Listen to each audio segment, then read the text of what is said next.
sampai sekarang kok tetap gak diselesain. Bener banget. Sebenarnya aspirasi kita tuh bener gak sih sama mereka? Hasilnya apa? Apa sih berisik? Daripada kayak gini, mending kita demo.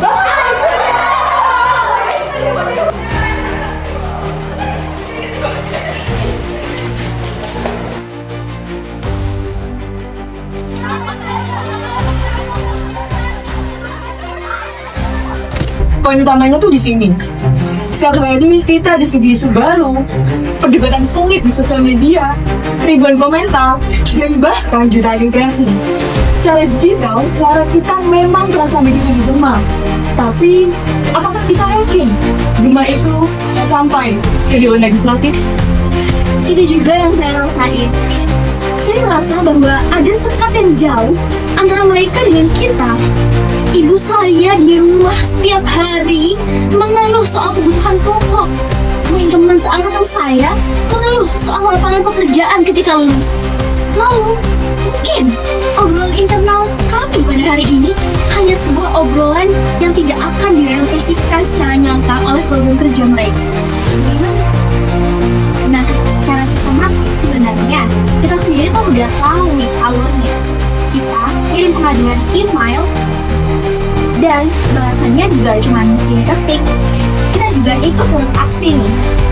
Isunya cuma viral sesaat, lalu beritanya entah hilang kemana. Tidak ada feedback yang bisa terukur.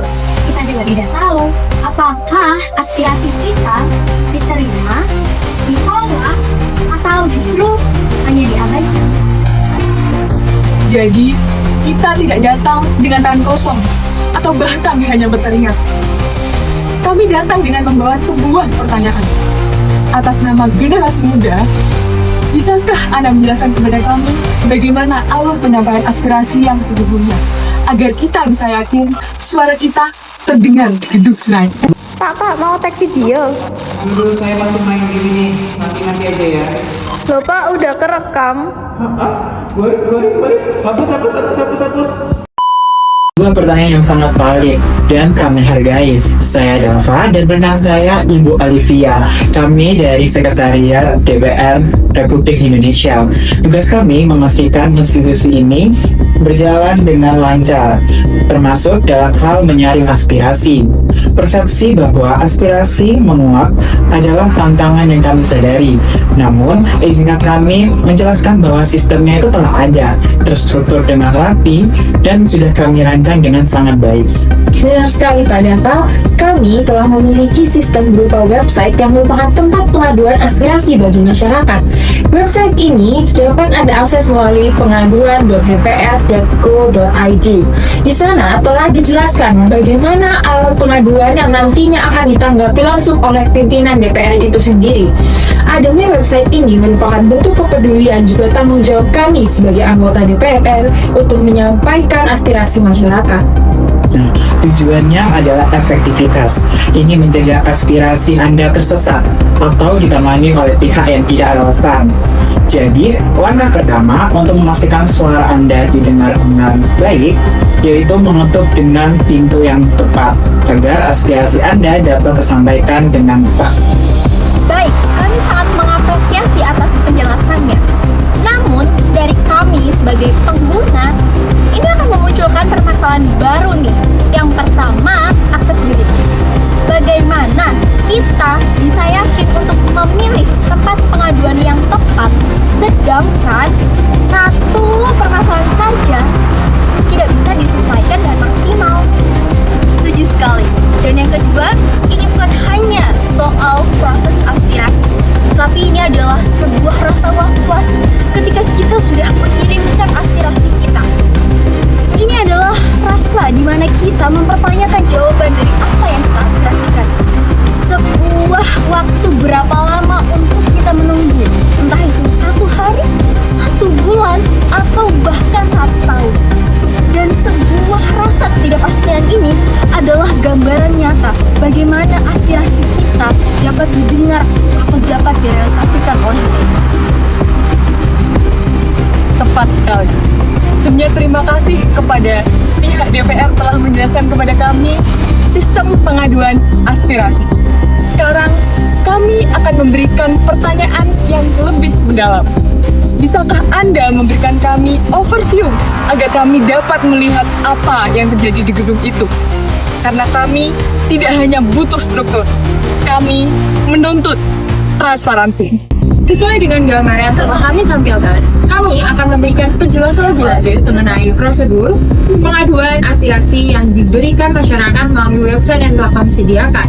Yang pertama, ketika masyarakat memberikan pengaduan aspirasinya pada website yang telah kami sediakan, maka akan dilakukan analisis lebih lanjut oleh pihak anggota DPR yang lalu akan dikirimkan kepada Kasubag dan akan disetujui kembali oleh pihak Kabag dan akan dikirimkan kepada PU untuk mendapatkan surat dan nota dinas.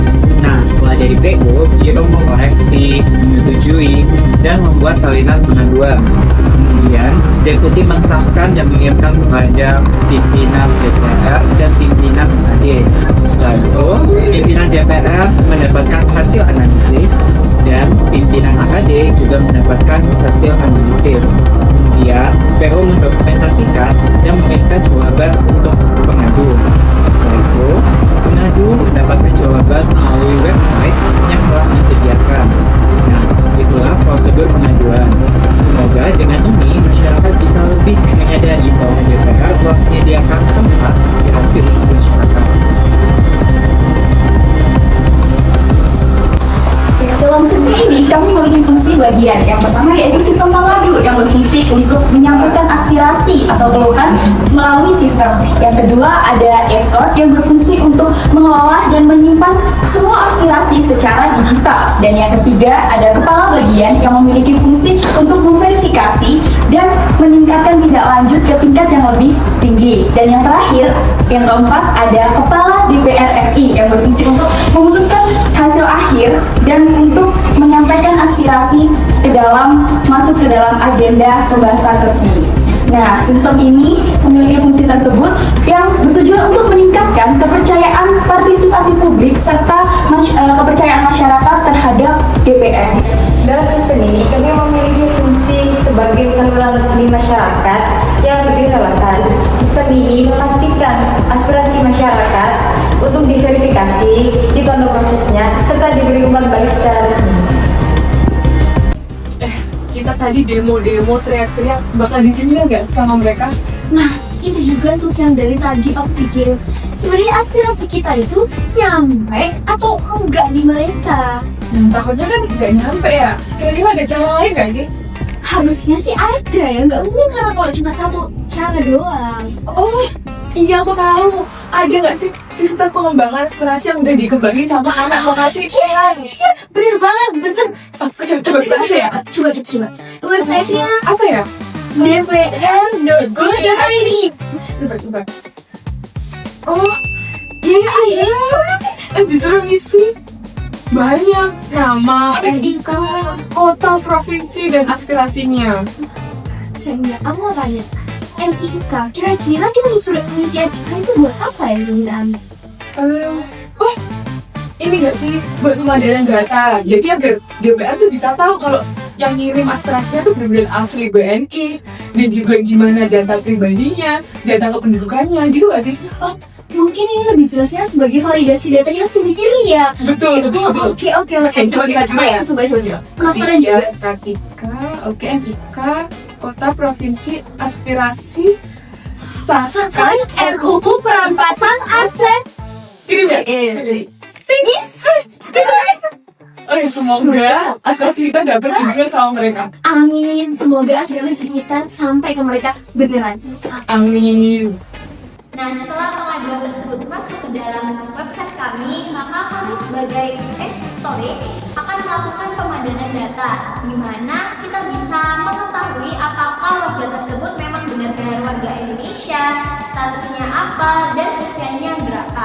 Kemudian pengaduan aspirasi tersebut akan dikelompokkan sesuai bagiannya masing-masing. Kemudian akan diverifikasi maupun ditinjau ulang oleh pihak tim ahli ini, di mana setelah diverifikasi dari tim ahli sendiri akan meninjau apakah pengaduan aspirasi tersebut memang sudah oke dan memang layak untuk disetujui. Setelah itu akan langsung dikirimkan kepada pihak komisi-komisi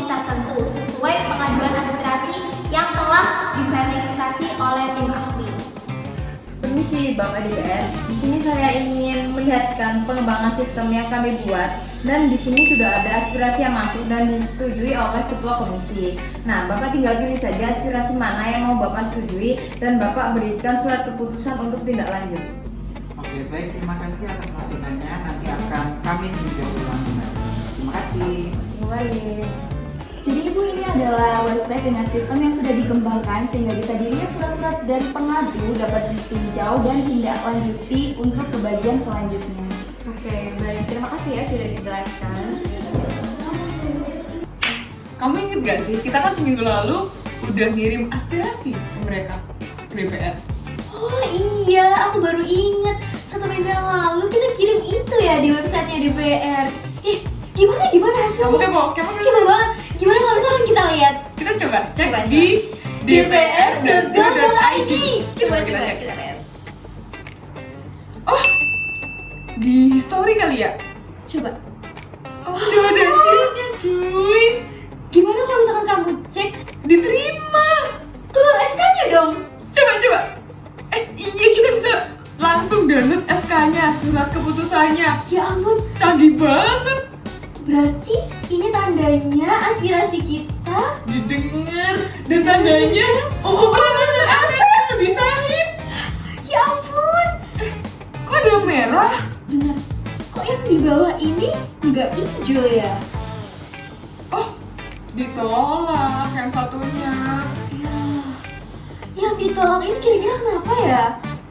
Bisa nggak kalau misalkan kita lihat alasannya kenapa? Ya, bisa nggak sih? Wait, aku cari. Oh iya, ini loh, dipencet ini. Bentar, aku klik ya. Oh iya, muncul ini alasannya. Gimana coba alasannya? Oh, ternyata aspirasi kita itu belum se-urgent itu buat direalisasiin. Ya, Nggak apa-apa deh, kita coba. Mungkin lain kali, siapa tahu lain kali bapak-bapak DPR itu udah merasa aspirasi kita urgent dan penting. oke kalau gitu. Tapi overall udah oke sih, ada yang diterima, yang penting ya. Betul. Betul. Ya, terima kasih. Kami, mahasiswa Fakultas Vokasi Universitas Airlangga, Sebagai generasi muda, kami harus membawa perubahan demi tanah air yang lebih baik. Kami mengusulkan pengembangan sistem aspirasi masyarakat yang telah dibuat oleh DPR RI Guna meningkatkan transparansi penerimaan aspirasi masyarakat.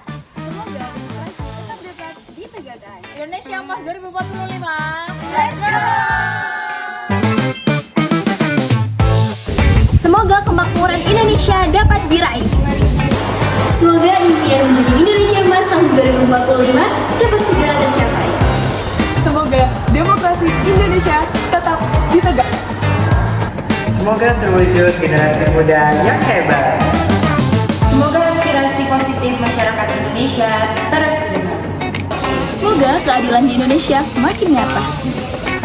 Semoga Indonesia Emas terwujud.